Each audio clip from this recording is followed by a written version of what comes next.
Hello everyone, मैं रमन कुमार रजक स्वागत करता हूं आप सभी का अपने यूट्यूब चैनल पर। दोस्तों, आज की चर्चा का विषय है पीओ गाइड पार्ट 2 से सेक्शन नंबर 4 और उसका नाम है conditions relating to various special services in letter post.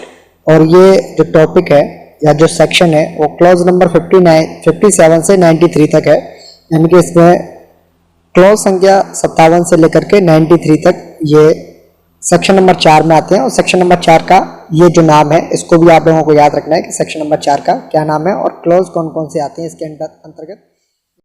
सबसे पहले जानते हैं एयरमेल के बारे में। एयरमेल में क्या है कि जो इंटरनेशनल पोस्ट होती हैं, इंटरनेशनल पोस्ट जो होती हैं उन पर कुछ एडिशनल चार्जेस लगाए जाते हैं, अतिरिक्त शुल्क उन पर लगाए जाते हैं, या कहें कि कुछ स्पेशल कंबाइंड एयर कम पोस्टेज चार्जेस उन पर लगाए जाते हैं, यानी कि कुछ विशेष संयुक्त हवाई चार्जेस के साथ साथ पोस्टेज शुल्क भी लगता है, क्योंकि जो आर्टिकल्स हैं वो एयर मेल के माध्यम से भेजे जाते हैं, इसलिए उन पर कुछ एडिशनल चार्जेस हैं वो लगते हैं।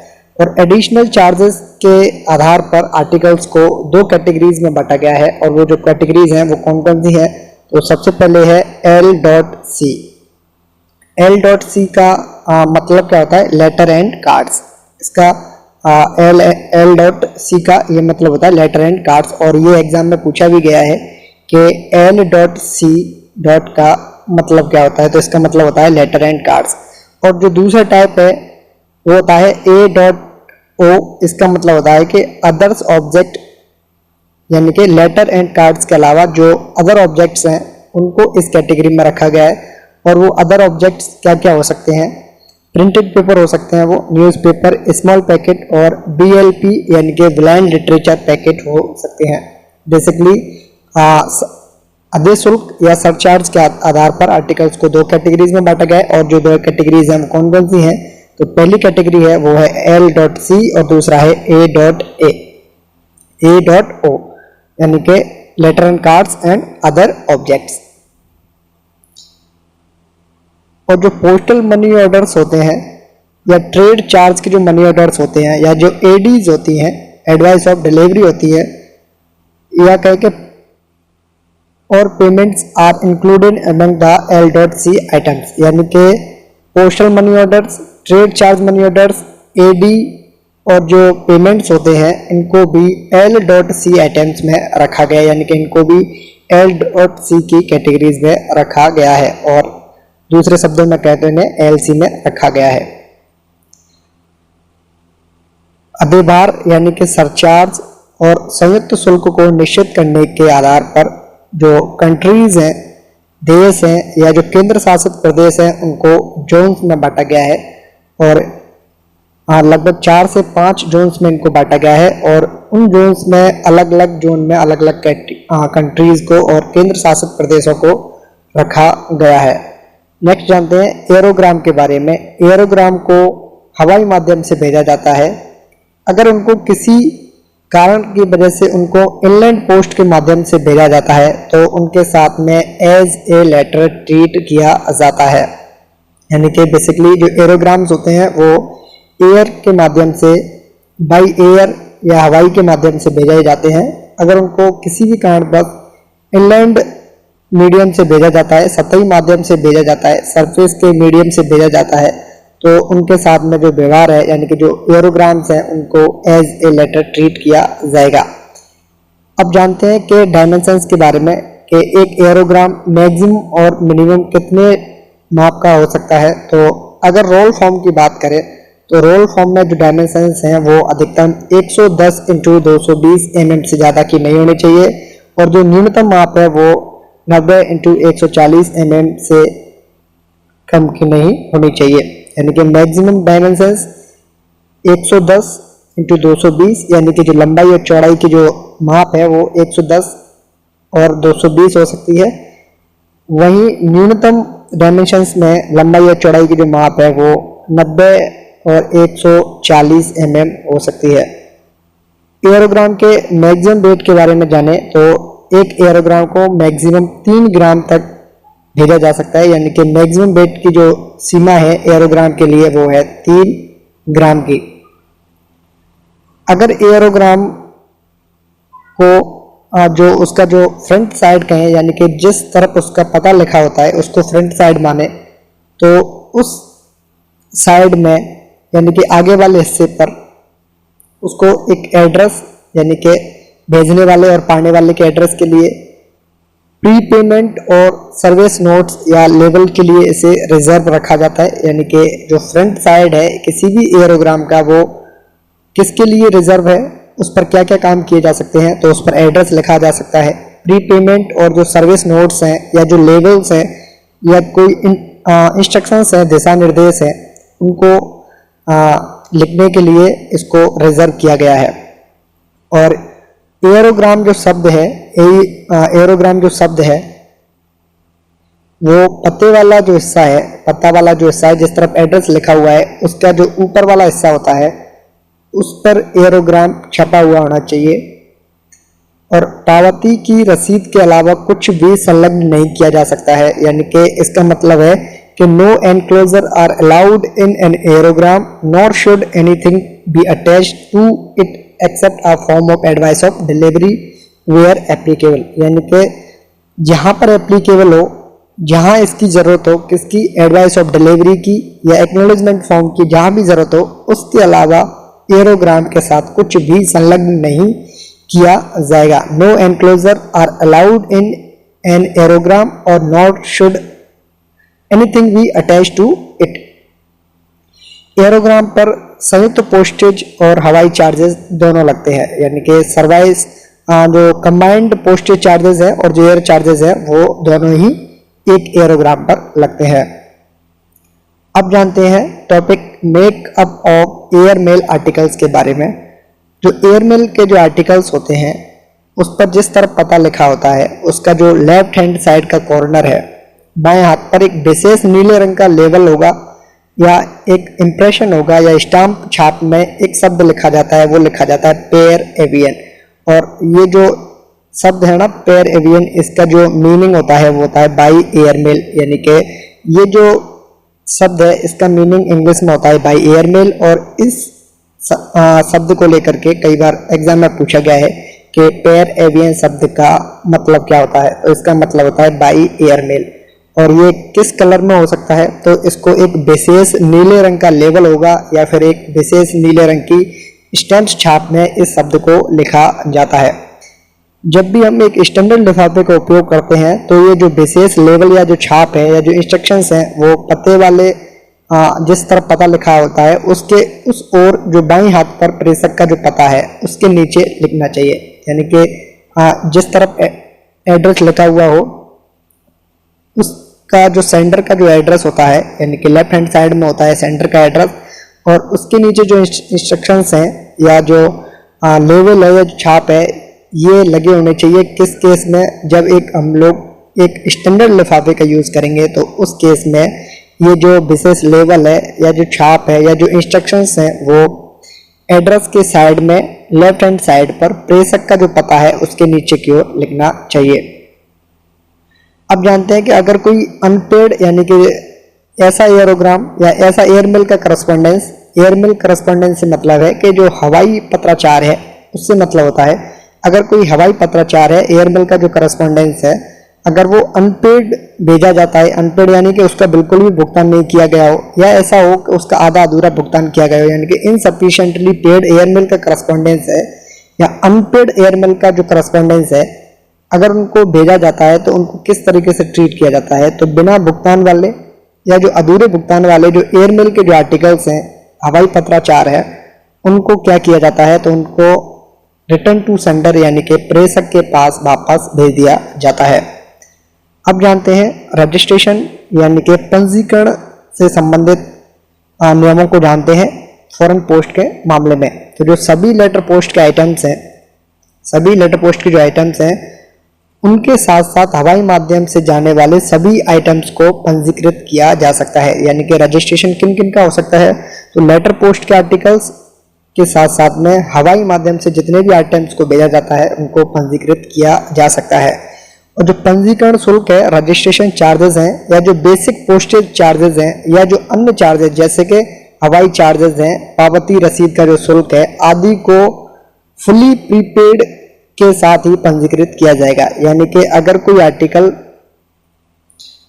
जिसका भुगतान पूर्ण रूप से नहीं किया गया हो उसको पंजीकृत नहीं किया जा सकता है। यानी कि अनपेड आर्टिकल्स हो चाहे अंडरपेड आर्टिकल्स हो, यानी कि ऐसे आर्टिकल्स जिनका बिल्कुल भी भुगतान नहीं किया गया हो उन्हें कहते हैं अनपेड आर्टिकल्स, या ऐसे आर्टिकल्स जिनका आधा अधूरा भुगतान कर दिया गया हो उनको कहते हैं इनसफिशिएंटली पेड आर्टिकल्स। तो ऐसे आर्टिकल्स को पंजीकृत नहीं किया जा सकता है, यानी कि बिना भुगतान वाले या जिनका भुगतान बाकी है ऐसे आर्टिकल्स को पंजीकृत नहीं किया जा सकता है। सिर्फ और सिर्फ फुली प्रीपेड आर्टिकल्स, यानी कि ऐसे आर्टिकल जिनका पंजीकरण शुल्क, बेसिक पोस्टेज शुल्क और अन्य शुल्क जैसे कि हवाई चार्जेस है और पावती रसीद की जो फीस है, इन सभी को अगर किसी ने पूर्ण अग्रिम भुगतान फुली प्रीपेड कर रखा है तो ऐसे ही आर्टिकल्स को पंजीकृत किया जाएगा।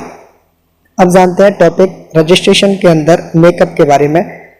मेकअप में क्या है कि पंजीकृत आर्टिकल्स जो होते हैं उन पर ऊपरी हिस्से पर, यानी कि जिस तरफ एड्रेस लिखा हुआ हो उसका जो ऊपरी हिस्सा है उस पर बोल्ड लेटर्स में गहरे अक्षरों में एक शब्द लिखा जाता है, क्या, रजिस्टर्ड या रिकमेंडेड। इन शब्दों को लिखना अति आवश्यक हो जाता है जब कोई पंजीकृत आर्टिकल्स को हम लोग भेजते हैं। तो पते की ओर इतनी जगह छोड़नी चाहिए, यानी कि जो लिफाफा है जिसको डाक वस्तु है उसका जो एड्रेस साइड है उस पर इतनी जगह छोड़नी चाहिए, इतनी जगह बिल्कुल छोड़नी चाहिए कि जिसमें लेबल या जो मोहर छाप है या जो अन्य छाप है या जो कोई अन्य दिशा निर्देश जो कि उस पर लिखने हो या छापने हो उनके लिए जगह छोड़नी चाहिए, जिससे कि कोई भी इंस्ट्रक्शंस उस पर लिखा जा सके। यानी कि जो भेजने वाला व्यक्ति है वो एड्रेस साइड को पूरा यूज नहीं करेगा, उसमें कुछ स्पेस भी उनको छोड़ने होंगे। और जो मोस्टली जो स्पेसेस होते हैं, मोस्टली जो जगह छोड़ी जाती है वो जिस तरफ पता लिखा जाता है उसका ऊपरी जो हिस्सा है, टॉप ऊपर का हिस्सा है, जो टॉप वाला जो हिस्सा है, मोस्टली उस जगह को इन चीज़ों के लिए छोड़ा जाता है, जैसे कि उन पर लेबल लगाना हो कुछ, या कोई छाप लगानी हो, या कोई मोहर छाप लगानी हो, या कोई अन्य निर्देश देने हो, उन सब के लिए जगह छोड़नी ही चाहिए। पंजीकरण कहाँ से करवाया जा सकता है? तो पंजीकरण किसी भी पोस्ट ऑफिस से करवाया जा सकता है और पोस्ट ऑफिस में जा करके जो प्रेषक है, जो भेजने वाला है, उस व्यक्ति को एक रिसिप्ट जरूर लेनी चाहिए, यानी कि बुकिंग की जो रिसिप्ट है वो जरूर लेनी चाहिए। प्रेषक को उसकी रसीद जरूर लेनी ही चाहिए। अगर किसी प्रेषक को पंजीकृत डाक के लिए पावती रसीद यानी कि एडवाइस ऑफ डिलीवरी या एक्नॉलेजमेंट चाहिए तो वो निर्धारित शुल्क देकर प्राप्त कर सकते हैं। यानी कि रजिस्टर्ड पोस्ट या रजिस्टर्ड आर्टिकल की अगर किसी व्यक्ति को पावती रसीद चाहिए, एडवाइस ऑफ डिलीवरी चाहिए या एक्नॉलेजमेंट चाहिए तो वो निर्धारित जो फीस है उसके लिए जो निश्चित फीस है उसको पे करके वो लोग प्राप्त कर सकते हैं। और पंजीकृत शब्द जो लिखा जाता है एड्रेस के साइड में ऊपर की ओर जो शब्द रजिस्टर्ड या रिकमेंडेड लिखा जाता है उसके नीचे एक शब्द लिखा जाता है एविस डी रिसेप्शन, या कहते हैं उसे A.R. ये शब्द जरूर होना चाहिए, या जो छाप है इसकी वो जरूर होनी चाहिए। अब जानते हैं लायबिलिटीज ऑफ पोस्ट ऑफिस के बारे में, यानी कि रजिस्ट्रेशन से संबंधित, रजिस्टर्ड पोस्ट से संबंधित पोस्ट ऑफिस की क्या क्या जिम्मेदारीज हैं। तो अगर कोई पंजीकृत आर्टिकल या पंजीकृत बैग की सामग्री खोने पर डाक विभाग किसी भी तरह से जिम्मेदार नहीं है। बेसिकली ये है कि अगर कोई आर्टिकल खो जाता है, चोरी हो जाता है या वो पूरी तरीके से डैमेज हो जाता है तो उस केस में post office 30 SDR as a compensation, क्षतिपूर्ति के रूप में उस कस्टमर को पे करते हैं या जो भी क्लेमेंट होता है उसको पे करते हैं। लेकिन ये जो पंजीकृत बैग, बल्क बैग होता है, अगर उसमें से कोई डाक होती है या वो पूरा बैग ही गायब होता है तो उस केस में क्या होता है कि उस केस में पोस्ट ऑफिस जिम्मेदार नहीं होता है। और ये जो लाइंस हैं वो पोस्ट ऑफिस गाइड पार्ट 2 में स्पष्ट रूप से दी हुई है। नेक्स्ट जानते हैं इंश्योरेंस टॉपिक के बारे में। अगर किसी आर्टिकल्स को इंडिया से बाहर के लिए भेजना हो, फॉरेन पोस्ट में भेजना हो, फॉरेन कंट्रीज के लिए भेजना हो, फॉरेन कंट्रीज के जो आर्टिकल्स हैं, फॉरेन आर्टिकल्स हैं, उनको इंश्योर करके भी भेजा जा सकता है, उनको बीमित करके भी भेजा जा सकता है। और उस केस में क्या करना है कि फॉरेन पोस्ट के लिए पत्रों को ही बीमित किया जा सकता है, यानी कि ओनली लेटर्स को ही इंश्योर करके भेजा जा सकता है, और अन्य जो कैटेगरीज है उनके जो आर्टिकल्स हैं उनको बीमित नहीं किया जा सकता है। सिर्फ और सिर्फ लेटर्स को एज ए इंश्योर्ड भेज सकते हैं फॉरेन पोस्ट के मामले में।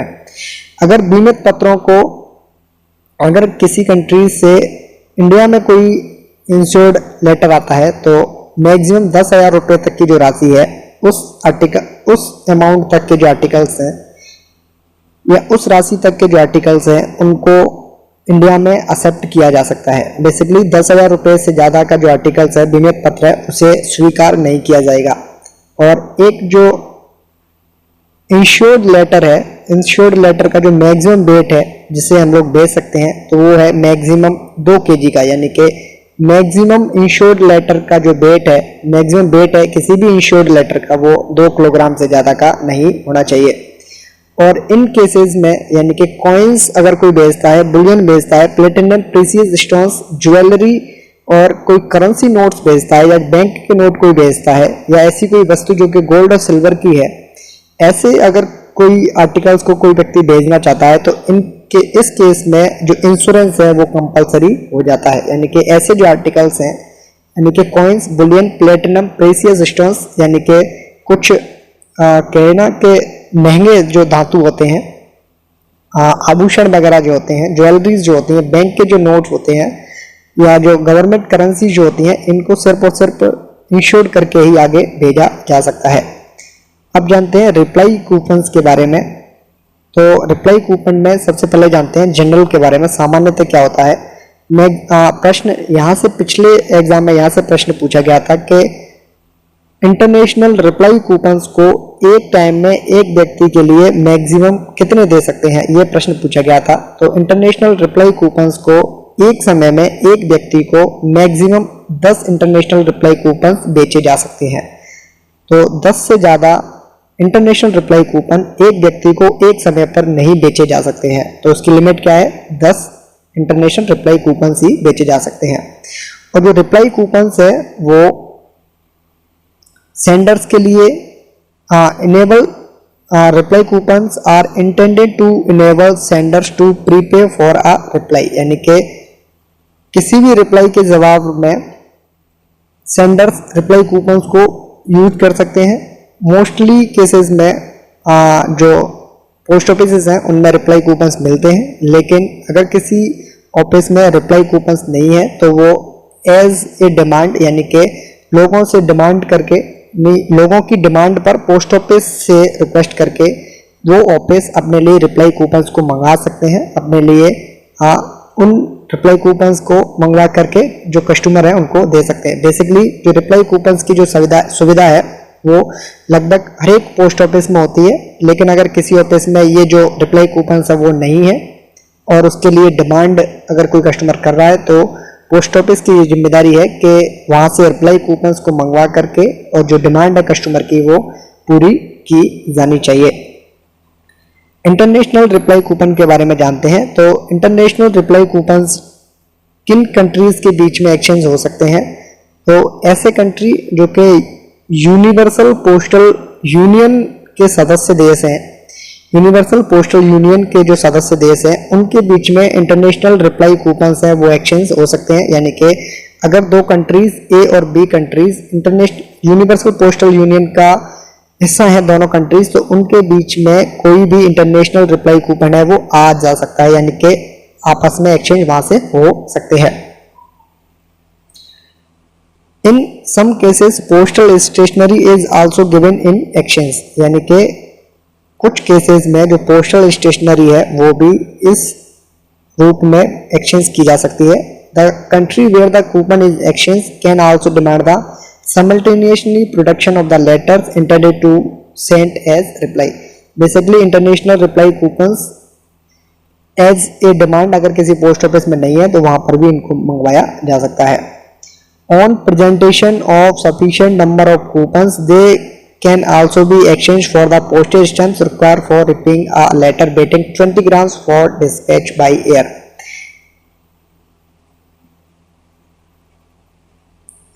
नेक्स्ट में जानते हैं अदर सर्विसेज के बारे में, और अदर सर्विसेज में है certificate of posting, certificate of posting, जैसा कि हम लोगों ने इनलैंड पोस्ट के मामले में पढ़ा था और कहाँ पढ़ा था, इस टॉपिक को हमने पीओ गाइड पार्ट फर्स्ट में पढ़ा था। वैसी ही कंडीशंस पर, उन्हीं सेम कंडीशंस पर, यानी कि इनलैंड पोस्ट के मामले में जो रूल सर्टिफिकेट ऑफ पोस्टिंग के थे वही फॉरेन पोस्ट के मामले में भी अप्लाई होते हैं। यानी कि जो पीओ गाइड पार्ट फर्स्ट में हम लोगों ने सर्टिफिकेट ऑफ पोस्टिंग पढ़ा था, वहाँ जो रूल्स हम लोगों ने पढ़े थे वही जो सभी रूल्स हैं वो फॉरेन पोस्ट के मामले में भी लगते हैं। तो इस टॉपिक को यहाँ पर ब्रीफली डिस्कस नहीं किया गया, इसको थोड़ा सा संक्षिप्त में रखा गया है, इसको शॉर्ट में रखा गया है। और फर्दर सर्टिफिकेट ऑफ पोस्टिंग के बारे में हम लोग पहले से ही पढ़ चुके हैं, तो यहाँ टाइम ना वेस्ट करते हुए आगे बढ़ेंगे। और नेक्स्ट जानते हैं लेट फीस के बारे में। लेट फीस भी फॉरेन पोस्ट के जो आर्टिकल्स हैं उन पर भी लगती है, और वो कितनी लगती है, तो इनलैंड पोस्ट के जो आर्टिकल्स हैं, यानी कि पीओ गाइड पार्ट फर्स्ट में हम लोगों ने जितने भी लेट फीस के बारे में पढ़ा था, रजिस्टर्ड पोस्ट पर लेट फीस और अनरजिस्टर्ड आर्टिकल्स पर जो लेट फीस के जो चार्जेस थे वही जो चार्जेस हैं वो फॉरेन पोस्ट के मामले में भी लगते हैं। यानी कि पीओ गाइड पार्ट फर्स्ट के जो रूल्स हैं वो पीओ गाइड सेकंड पर भी अप्लाई होते हैं। और इसी नोट पर इस वीडियो को करता हूं मैं एंड। ये है अंत इस वीडियो का। धन्यवाद।